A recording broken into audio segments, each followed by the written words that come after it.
Assalamualaikum warahmatullahi wabarakatuh.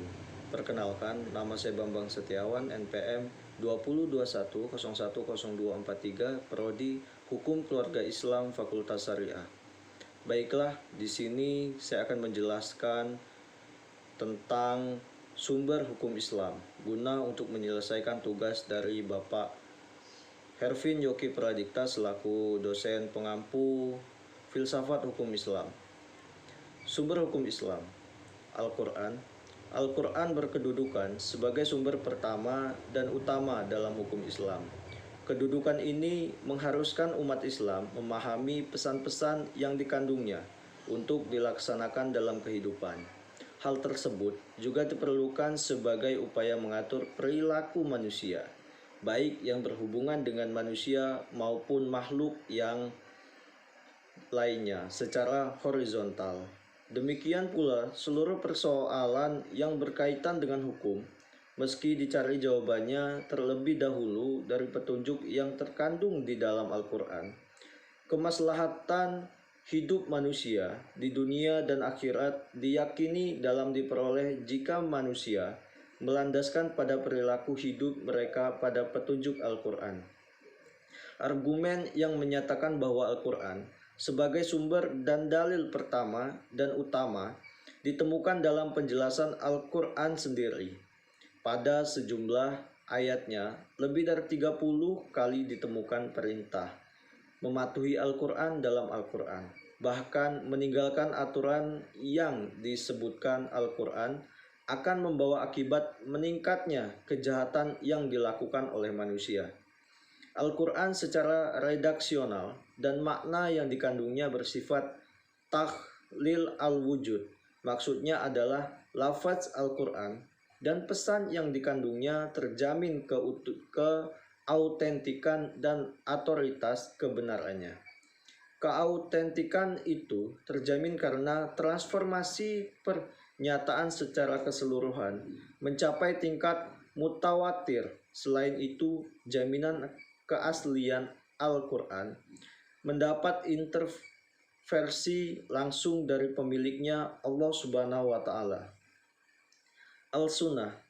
Pada uraian sebelumnya telah dijelaskan bahwa Al-Quran sebagai sumber utama dan yang paling utama dari hukum Islam yang bersifat global yang membutuhkan penjelasan secara operasional.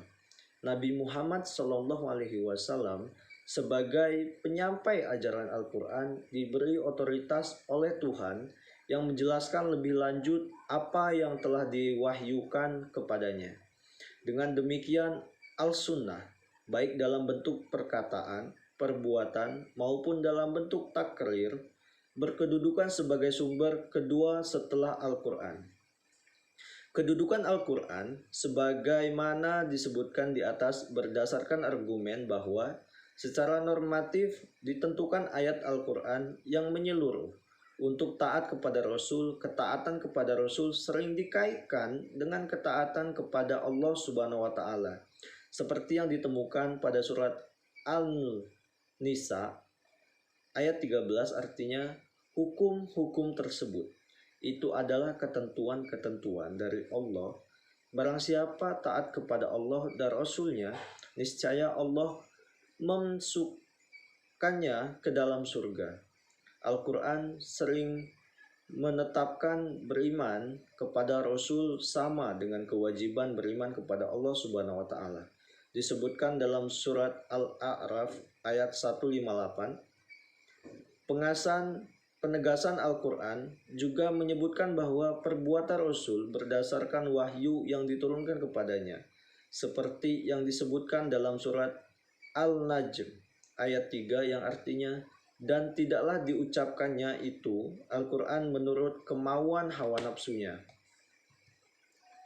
Akal dan proyeksi ijtihad. Pengertian akal. Akal menurut Al-Quran lebih khususnya menurut pengertian para Islam, yaitu bahwa memperhatikan alam sekitarnya dengan otak yang dimana otaknya adalah organ tubuh akal. Artinya akal itu sendiri terdapat di dalam otak seseorang yang digunakan untuk berpikir, dan berdasarkan pemikiran itu maka lahirlah sesuatu ide atau gagasan mengenai suatu masalah yang dipikirkan. Berdasarkan perspektif Islam, peran akan dibagi dua, yaitu memahami nilai-nilai ajaran agama, dan dua, akal bertugas memilih dan menyeleksi doktrin agama. Akal dan proyeksi ijtihad. B. Proyeksi ijtihad. Ijtihad menurut bahasa seperti usaha yang keras dan bersungguh-sungguh. Sedangkan pengertian dari segi istilah, ijtihad adalah berusaha menetapkan hukum terhadap masalah yang belum ada ketetapan hukumnya dalam Al-Quran dan hadis, yang dilakukan dengan secara cermat dan pikiran yang murni, serta pedoman pada aturan penetapan hukum yang benar. Orang yang beristihad disebut mustihad, antara mustahid yang dengan mustahid yang lainnya dalam penetapan perkara yang belum ada ketentuan hukumnya. Dalam Al-Quran mungkin akan berbeda dalam pemberian penetapan hukum. Ada pendapat yang satu benar dan yang lainnya menjadi salah. Hal ini akan menjadi penilaian yang mengaruhi hukum. Ijtihad menjadi sumber hukum Islam yang ketiga, boleh dilakukan oleh siapa saja yang memiliki persyaratan minimal seperti memahami mafhum ayat atau hadis. Baiklah, mungkin hanya itu saja materi yang saya sampaikan. Apabila terdapat kesalahan, saya mohon maaf. Saya akhiri. Wassalamualaikum warahmatullahi wabarakatuh.